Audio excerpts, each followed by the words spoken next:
السلام علیکم ورحمۃ اللہ وبرکاتہ۔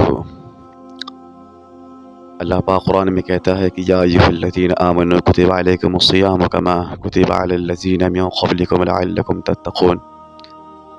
کہ اے ایمان والو، آپ پر رمضان المبارک کے روزے فرض کیے گئے ہیں جیسا کہ آپ سے پہلے سابقہ امتوں پر بھی فرض کیے گئے تھے، لعلکم تتقون، تاکہ آپ متقی بن جاؤ، پرہیزگار بن جاؤ، نیک بن جاؤ اور نیکی والی زندگی گزار سکو۔ رمضان المبارک کا مہینہ بہت ہی متبرک ہے، بابرکت ہے اور مغفرت والا مہینہ ہے، بخشش والا مہینہ ہے، ذرہ نوازی والا مہینہ ہے، کرم اور مہربانی والا مہینہ ہے۔ اگر آپ دیکھیں، پڑھیں، سمجھیں، سیکھیں تو آپ کو سمجھ میں آئے گا کہ رمضان جو ہے را میم ضاد، لفظ را میم ضاد سے مشتق اور مخرج سے نکلا ہوا ہے، اور عربی گرامر اور قواعد کے اعتبار سے رمض ینمز رمضن فہو رمضان کے معنی آتا ہے جلنا، جلا دینا، اور پگھلنا، پگھلا دینا کے معنی آتا ہے۔ اور رمضان کو رمضان بھی اس لیے کہا جاتا ہے کہ لِأَنَّهُ يَرْمَضُ الذُّنُوبَ، کہ رمضان جو ہے یہ گناہ کو جلا دیتا ہے، پگھلا دیتا ہے۔ جس طرح آپ آگ کے اندر کوئی بھی شے کو ڈالیں، چاہے آپ لکڑی ڈالیں، چاہے آپ لوہا ڈالیں، جون سی بھی چیز ڈالیں، آگ کی یہ صفت، یہ خوبی، یہ کوالٹی اور یہ ان کے اوصاف ہیں کہ وہ جلا کر راکھ کر دیتی ہے۔ اسی طرح اللہ پاک نے رمضان المبارک کے مہینے میں وہ صفت، وہ کوالٹی اور وہ خوبی عطا فرمائی ہے کہ یہ بندہ مومن کے گناہ کو جلا دیتی ہے، پگھلا دیتی ہے اور ناپید کر دیتی ہے۔ شریعت کا ایک مسئلہ ہے کہ اگر زمین کا کوئی بھی حصہ پلید ہو جائے، غلیظ ہو جائے، ناپاک ہو جائے، تو اس کے پاک ہو جانے کا ایک طریقہ تو یہ ہے کہ آسمان سے اتنی تیز موسلا دھار بارش ہو کہ بارش ہونے کی بنا پر جہاں پر نجاست تھی، گندگی تھی، غلاظت تھی، پلیدی تھی، وہ بارش کے پانی میں بہہ جائے، ناپید ہو جائے، ختم ہو جائے۔ پھر جب وہ زمین دوبارہ خشک ہوگی، سوکھے گی، تو وہ زمین پاک کہلائے گی، اور شریعت نے یہ مسئلہ لکھا ہے کہ آپ وہاں پر نماز بھی پڑھ سکتے ہیں اور وہاں پر تیمم بھی کر سکتے ہیں۔ اور دوسرا طریقہ یہ ہے کہ زمین کا جو حصہ ناپاک ہے اس پر موسلا دھار تو بارش نہ ہو، لیکن سورج کی روشنی کی تپش اور جدت اور سختی اتنی تیز اس پہ پڑے کہ وہ نجاست کے نام و نشان کو مٹا دے، یا نجاست کے رنگ و روپ کو تبدیل کر دے، یا نجاست کے بدبو اور تعفن کو زائل کر دے، ختم کر دے۔ تو پھر جب وہ دوبارہ زمین خشک ہوگی، سوکھ جائے گی، اور وہاں پہ جو غلاظت تھی، گندگی تھی، ختم ہو جائے گی، تو وہ زمین پاک ہو جائے گی۔ اور شریعت نے یہ مسئلہ لکھا ہے کہ آپ وہاں پر بلا شبہ بے شک تیمم بھی کر سکتے ہیں اور نماز بھی پڑھ سکتے ہیں۔ بس یہی مثال ہے میرے بھائیو رمضان المبارک کا،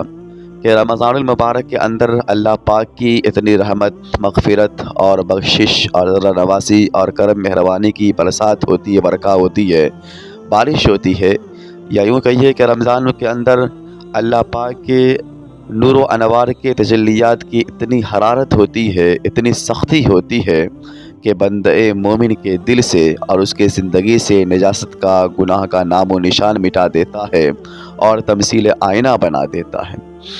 حدیث مبارکہ کے اندر رمضان المبارک کے بہت سارے نام آئے ہیں، اور حضور نے مختلف اور منفرد نام سے رمضان کو تعبیر کیا ہے، لیکن اگر آپ عمیق سے، گہرائی سے دیکھیں گے تو رمضان کا ہر ایک نام انسانی زندگی پر اور اس کے شب و روز کے عملی نمونے پر اور عملی احتساب پر ایک خاصا اثر چھوڑ جاتا ہے، لوگوں کو متاثر اور پربھاوت کر کے چلا جاتا ہے۔ حدیث مبارکہ میں آتا ہے کہ رمضان المبارک کو ہمیں شہر مبارکن بھی کہا جاتا ہے۔ حدیث کے اندر کہا گیا کہ شہر مبارکن، کہ رمضان کو رمضان مبارک بھی کہہ سکتے ہیں، اور مبارک کے مطلب آتا ہے برکت والا۔ اور یہ لوگوں کے عملی شب و روز کے عملی زندگی پر کیسے کار فرما ہوتا ہے، آپ ذرا غور کیجئے کہ چاہے جتنا بھی بڑا گنہگار ہو، شرابی ہو، زانی ہو، کبابی ہو، جواری ہو، جب یہ جان جاتا ہے کہ رمضان المبارک کے مہینے آنے والے ہیں یا آ چکے ہیں، تو بخدا وہ بھی سنبھل کر گناہ کرتا ہے، بخدا وہ بھی سنبھل کر جام پیتا ہے، جام نوشی کرتا ہے، قمار بازی کرتا ہے، گناہوں میں لت پت ہوتا ہے۔ تو یہ رمضان المبارک کے مبارک ہونے کے اعتبار سے یہ برکت ہے۔ اور حدیث کے اندر رمضان کو رمضان عظیم بھی کہا گیا ہے، یعنی عظیم بھی کہا گیا ہے۔ اور عربی لغت کے اعتبار سے عظیم جو ہے الفاظ، اس کے اندر بہت سارے معنی سموئے ہوئے ہیں اور یہ بہت سارے معنی پر محیط ہے۔ کتابوں کے اندر آتا ہے کہ عظیم کی صفت اگر ہم اللہ پاک کی طرف کریں گے تو اس کا معنی یہ ہوگا کہ اللہ کے ذات کے علاوہ بڑا ذات کوئی ہو ہی نہیں سکتا ہے، یعنی ذات کا اعلیٰ معیار اور آخری پیمانہ جو ختم ہو جاتا ہے وہ اللہ تعالیٰ ہی پر ختم ہو جاتا ہے۔ اس سے بڑی ذات یا اچھی ذات کوئی ہو ہی نہیں سکتی اگر ہم اللہ عظیم بولیں گے۔ اور اگر عظیم کی نسبت ہم قرآن کی طرف کرتے ہیں کہ القرآن عظیم یا الکتاب عظیم، کہ قرآن عظیم کتاب ہے، تو اس کا مطلب یہ معنی توسیع اور مطلب یہ ہوتا ہے کہ قرآن سے سچی کتاب، اچھی کتاب، دیانتداری والی کتاب، امانت داری والی کتاب اس دنیا میں کوئی ہو ہی نہیں سکتی ہے، جب عظیم کی نسبت ہم قرآن کی طرف کریں گے۔ اور اگر عظیم کی نسبت ہم اگر مہینے کی طرف کہیں گے کہ رمضان عظیم، کہ رمضان جو عظیم مہینہ ہے، تو اس کا مطلب مقصد اور لب لباب خلاصہ یہ ہوتا ہے کہ رمضان سے اچھا مہینہ کوئی ہو ہی نہیں سکتا ہے۔ تو ہم رمضان کو رمضان عظیم بھی کہہ سکتے ہیں کیونکہ حدیث میں اس کا تذکرہ آیا ہے۔ اور پھر حدیث کے اندر ہمارے نبی نے فرمایا کہ رمضان کو شہر الصبر بھی کہا جاتا ہے، یعنی صبر والا مہینہ، برداشت والا مہینہ، استقامت والا مہینہ، استحکامت والا مہینہ۔ اور قرآن کے اندر اگر آپ پڑھیں گے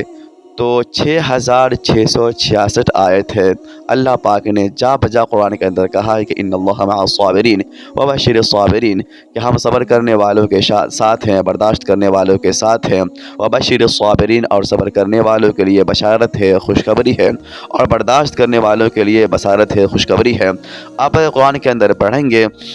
تو قرآن میں نماز کا تذکر آیا ہے، اور نماز بھلی اتنی عظیم بڑی عبادت ہے، لیکن اللہ پاک نے قرآن کے اندر کہیں نہیں کہا کہ ہم نماز پڑھنے والوں کے ساتھ ہیں۔ یا اسی طرح زکوٰۃ بھی بہت بڑی عبادت ہے، لیکن اللہ پاک نے کہیں یہ نہیں کہا کہ جو زکوٰۃ دیتے ہیں ہم ان کے ساتھ ہیں، یا کہ حج بھی بہت بڑی عظیم عبادت ہے، یہ عالمی عبادت ہے، لیکن اللہ پاک نے قرآن کے اندر یا حدیث کے اندر کہیں نہیں یہ فرمایا، ہمارے حضور نے کہیں نہیں یہ بتایا کہ اللہ پاک یہ کہے ہوں جو حج کرنے جاتے ہیں یا کر رہے ہیں ہم ان کے ساتھ ہیں۔ لیکن جب صبر کی باری آئی ہے، روزے کی باری آئی ہے، استقامت کی باری آئی ہے، استحکامت کی باری آئی ہے، برداشت کی باری آئی ہے، تو اللہ پاک نے کہا کہ ان اللہ مع الصابرین، کہ صبر کرنے والوں کے لیے وبشر الصابرین، اور صبر کرنے والوں کے لیے خوشخبری ہے کیونکہ ہم ان کے ساتھ ہیں۔ اب یہاں پر ایک نقطہ یہ سمجھ لیں کہ صبر چاہے آپ روزہ کر رہے ہوں، صبر چاہے آپ کسی غم تکلیف مصیبت پہ کر رہے ہوں، صبر چاہے اپنوں کی دلخراش باتیں سن کر رہے ہوں، صبر چاہے غیروں کی تنقید سن کر رہے ہوں، صبر چاہے آپ جس لحاظ میں جس اعتبار سے کر رہے ہوں، اگر آپ صبر کر رہے ہیں تو آپ سمجھ لیں، پڑھ لیں کہ قرآن کے اندر کہتا ہے کہ وبشر الصابرین، کہ صبر کرنے والوں کے لیے خوشخبری ہے، اور صبر کرنے والوں کے ساتھ اللہ پاک ہے۔ حدیث مبارکہ میں آتا ہے کہ جناب محمد رسول اللہ صلی اللہ علیہ وسلم نے ارشاد فرمایا کہ کل قیامت کے روز جب اللہ پاک ساری عالم انسانیت کی حساب و کتاب کر رہے ہوں گے تو اللہ پاک ایک جماعت کو حکم دیں گے کہ آپ لوگ کھڑے ہو جائیے اور بغیر حساب و کتاب و عذاب کے آپ جنت میں چلے جائیے۔ تو وہاں پر جتنے لوگ ہوئیں گے جو پرسان حال، کوئی کسی کا پرسان حال نہیں ہوگا، نفسا نفسی کا عالم ہوگا، ایک دوسرے کو تک رہے ہوں گے، دیکھ رہے ہوں گے۔ جب یہ جماعت کھڑی ہوگی تو سارے لوگ، سارے عالم انسانیت حسرت بھری نگاہوں سے دیکھ رہی ہوگی، ٹکٹکی بھری نگاہوں سے دیکھ رہی ہوگی، اور یہ سوچ رہی ہوگی، یہ خیال کر رہی ہوگی، یہ گمان کر رہی ہوگی کہ آخر یہ کون خوش نصیب لوگ ہیں اور کون خوش قسمت لوگ ہیں کہ جو بغیر حساب و کتاب کے جنت میں چلے جا رہے ہیں۔ اللہ پاک نے جانے کے سرٹیفکیٹ اور پروانہ دے دیا ہے۔ اور جب یہ لوگ اور یہ جماعت جب جنت کے دروازے پر پہنچے گی تو وہاں پر فرشتے ان کو روک لیں گے اور فرشتے پوچھیں گے کہ آپ کون لوگ ہیں، آپ کا حساب و کتاب ہو گیا ہے، آپ بغیر حساب و کتاب جنت میں جا رہے ہو؟ تو وہ صابر لوگ کہیں گے کہ نہیں، میرا کوئی حساب و کتاب، کوئی عذاب، کوئی سرٹیفکیٹ، کوئی پروانہ نہیں ہے، اللہ پاک نے ہمیں اجازت دیا ہے کہ ہم جنت میں جائیں۔ تو حدیث مبارکہ میں آتا ہے کہ فرشتے اللہ پاک کی طرف، اللہ پاک کے پاس آئیں گے اور بڑے مضطرب ہوئیں گے، بڑے حیران ہوں گے، بڑے تعجب خیز ہوئیں گے، اور اللہ پاک سے یہ سوال کریں گے کہ اللہ پاک یہ آپ کا یہ کیسا فیصلہ ہے کہ آپ نے انہیں بغیر حساب و کتاب کے اب جنت میں جانے کی اجازت دے دی ہے؟ یہ کون لوگ ہیں؟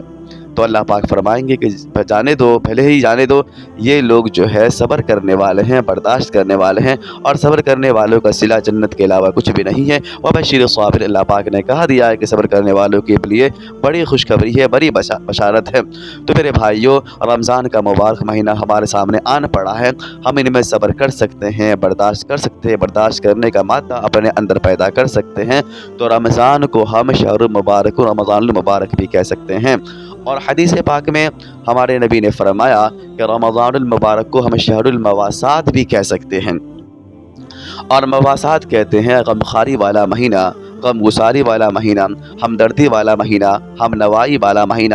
یعنی بندے کے اندر مادہ احساس کو اجاگر کر دینے والا مہینہ، یا مادہ حساسیت کو برانگیختہ کر دینے والا مہینہ رمضان المبارک ہے، اور جس میں غریبوں سے، فقیروں سے، یتیموں سے، مسکینوں سے، لاچاروں سے، بے بسوں سے، محتاجوں سے دلی محبت اور قلبی محبت کر دینے والا مہینہ رمضان المبارک ہے۔ اسے شہر المواسات بھی کہتے ہیں۔ ایک جگہ میں نے پڑھا کہ انسان اگر چاہے خوب محنت کر لے تو بہترین حافظ بن سکتا ہے، بہترین عالم بن سکتا ہے، بہترین ڈاکٹر بن سکتا ہے، بہترین مفتی بن سکتا ہے، بہترین قاضی بن سکتا ہے، اور بہترین فلاسفر بن سکتا ہے، بہترین انجینئر ڈاکٹر بن سکتا ہے، ساری دنیا کی وہ سند حاصل کر سکتا اگر محنت کر لے۔ لیکن اگر ان کی زبان میں شگفتگی نہیں ہے، اور زبان میں شائستگی نہیں ہے، ادب و لحاظ نہیں ہے، اور دل میں نرمی نہیں ہے، اور غریبوں کے لیے غمخواری، فقیروں کے لیے اور مسکینوں کے لیے غمگساری نہیں ہے، تو اللہ کی قسم وہ بہت بڑے آدمی ہو سکتے لیکن نیک نہیں بن سکتے اور متقی نہیں بن سکتے ہیں۔